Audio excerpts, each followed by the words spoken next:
আমাদের সামনে এখন নাপিতপুরা ইউনিয়নের গোয়াগাড়া গ্রামের মেম্বার পদপ্রার্থী আমাদের মাঝে উপস্থিত হয়ে গেছে। আপনাদের সামনে এখন দুই চারটা মূল্যবান কথা বলবে। আমরা এই আশা করে তাদের মঞ্চে আসার জন্য বিশেষভাবে অনুরোধ জানাচ্ছি। ওয়ালাইকুম সালাম, ওয়ালাইকুম সালাম, ওয়ালাইকুম সালাম। আশা করি সবাই ভালো আছেন। আমি ওয়ালাইকুম সালাম দিলাম কেন বুঝতে পেরেছেন? কারণ আমি জানি আমি একজন গণ্যমান্য ব্যক্তি, আপনারা আপনাকে সালাম আল কি দিবেন, তাই আমি আগেই ওয়ালাইকুম সালাম নেব। আপনার তো সবাই ভালো আছেন? সামনে নির্বাচন, আমি দুই চারটা কথা মহামূল্যবান দুই চারটি কথা বলে আমি আপনাদের মাঝে বলতে চাই। এই নাপিতপাড়া ইউনিয়নের গোয়াগাড়া গ্রামের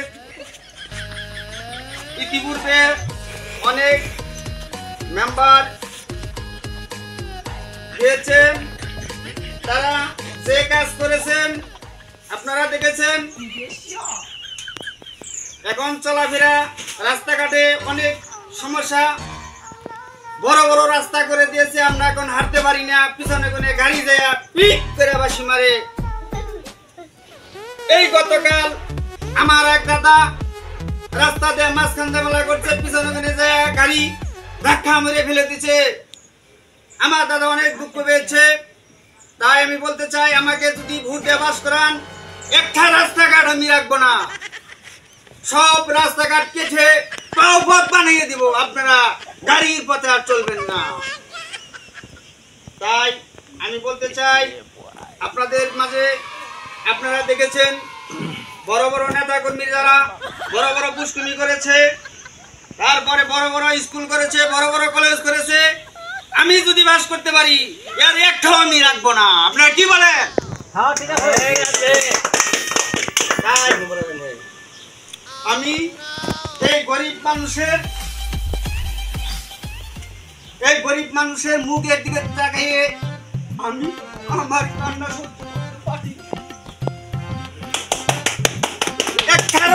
নাই, তাই আমি মনস্থ করেছি ওই ভাঙ্গির জায়গায় থেকে 10 পাখি জমিন আমি গরিবদের মাঝে বিলীন করে দেব।